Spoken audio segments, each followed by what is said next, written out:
In my household, we do not carry dogs. Pickles isn't so big, so I suppose I could carry him if I wanted to. But Wesley, well, he's not only big, but he's a ball of energy, so there would be no carrying him. If you have a small dog, you might be picking him or her up too much. Are you seeing some signs your dog is not happy with this? Maybe you're wondering how to know if your dog wants to be carried or what to do if they aren't. We are going to cover this important topic in today's video. Your dog's going to be happy we discuss this. I'm Michelle, and I'm your fear-free certified puppy trainer. We focus on the positive side of dog training over here at How to Train a Dream Dog. None of that old school or scary training that you might have seen from some of those so-called celebrity dog trainers. Dogs learn best when we teach them what we want them to do and reward them when they do it. So I want you to subscribe to the channel for some more great tips on how to do just that. It might surprise you to hear this, especially if you have a small dog who gets picked up a lot. But most dogs don't like to be picked up. Picking up a dog interrupts what they were doing, such as sniffing or checking out an interesting item or going somewhere they wanted to go. Dogs have what we call opposition reflex, which means they're going to instinctively be opposed to being moved or held or even restrained. It's a lot like humans. If you suddenly grab someone without any kind of warning or permission, their first instinct is to resist, right? Well, picking up a dog doesn't quite respect their unique preferences for whatever they're doing at that time. But there is a way to pick them up with their permission, which we're going to review in just a minute, so please stick around for that. Now, another reason why many dogs don't like to be picked up, it's because it's uncomfortable. So if you pick up your dog the wrong way, which is like this, you might accidentally be causing some pain. Some people, especially kids, pick up the dog like this, like a human baby, by reaching under the front legs in the armpit area. That can actually cause some uncomfortable pinching here. And the dog develops a real aversion to being handled this way. It's also not good for the dog to be picked up or held that way at all. No. It doesn't feel safe or secure, and it's not good for their spine or their shoulders or their legs. So the right way to pick up a dog is the scoop method, where you reach under the belly, support the dog's chest, and then tuck the rear into your side for support. That's the most comfortable.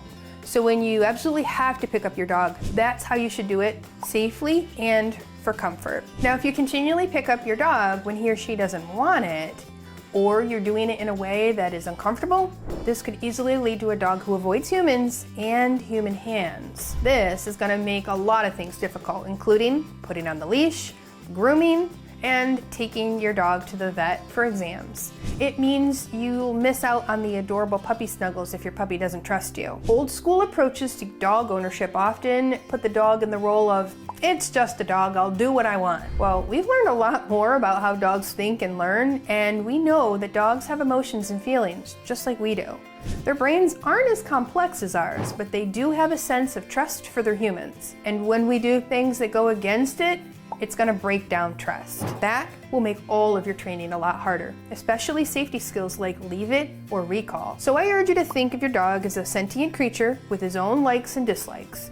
Dogs are really not that hard to please if you just do a small amount of research into how their brain works. I have a free webinar that goes into that topic in a lot more detail. I'll put the link in the description below this video. I break down how they think and how they learn and how best to train them, especially if you're seeing some behaviors you don't like. Now, this thing is called the Better Puppy Behavior Workshop, and it's totally free. I want you to check out the times it's being held and sign up for one that works for you. I think you're gonna love it. Now, one of the things that goes along with viewing the dog as a unique individual is positive reinforcement training. This kind of training, where you teach your dog what you want him to do and then reward him for doing it, it goes a long way towards building that trust that makes training a dog and owning a dog so much more rewarding. Let's talk about what to do instead of picking your puppy up though. We're gonna go over a few of the most common situations when humans tend to pick up a dog and what to do instead. So first, we often see puppy pickups when outside, and then the puppy is starting to get into something that they shouldn't, like digging in a flower bed or eating leaves. Now, young puppies can get into trouble quickly, so we don't recommend giving them too much freedom too soon. These behaviors can quickly build into habits because they're very rewarding for the dog.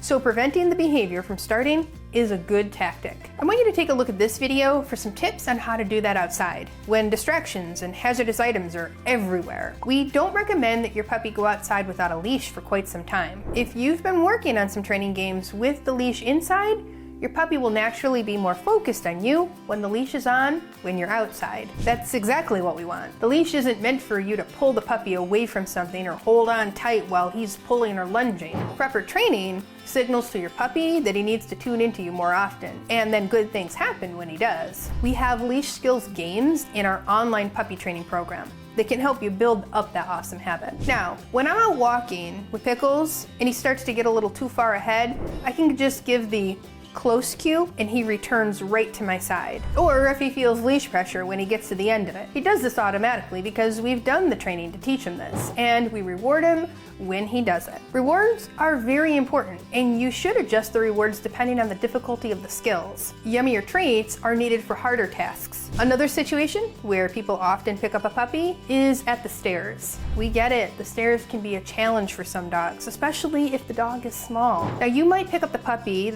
the first few days at home, but then I encourage you to start to teach stairs as quickly as possible so your pup has some autonomy. So to teach the pup to use the stairs, I want you to start at the bottom and work your way up just one step up and down. Use puppy steps or a ramp if the puppy is very small and needs more help. Some people who bring home a young puppy often carry him or her to the potty spot. Although you might have to do this early on, I really want you to try to practice the route to the potty spot as part of the wake window activities, so it's a normal part of potty training. That means you're practicing walking to the potty spot outside of the time that you need to take your pup out there for a potty break. This is really good practice for leash skills too. If you keep carrying your pup to the potty spot, he could start to resist this activity and then he won't alert you when he needs to go. So work on that skill outside of the time that you need it. Getting a dog into the car can also be a challenge. It's common to see people use the get her done approach and just pick up the dog and place them in the car. I do recommend getting a set of pet stairs or a ramp so your dog can get in and out on their own. Also, jumping out of the car could also cause an injury to your dog's back. Now, my first dog, Bear, he tore his ACL just simply jumping off one step on the back deck. Jumping out of the car is even more awkward and injuries are more common. So I want you to save yourself some money and your pup some stress by teaching a safe way to get in and out of the vehicle. Now, some dogs can tolerate being picked up, as long as it's done in a comfortable manner for the dog and as long as the human asks for consent or gives some warning. Signals that the dog is okay being picked up could be that the dog just stands still when the human leans down, or the dog approaches the human if he knows that the next activity is going to involve being picked up, like being put in the car. Some dogs will even do a little hop into the human's arms or at least toward the human, which is a great sign that the dog is agreeing with this. I still recommend that you do it only as you need, so it's maintained as a positive thing for your dog. And if you're not sure if your dog is agreeing to being picked up, watch for stress signals indicating that the dog doesn't like how he's being handled. Signals he doesn't want to be picked up include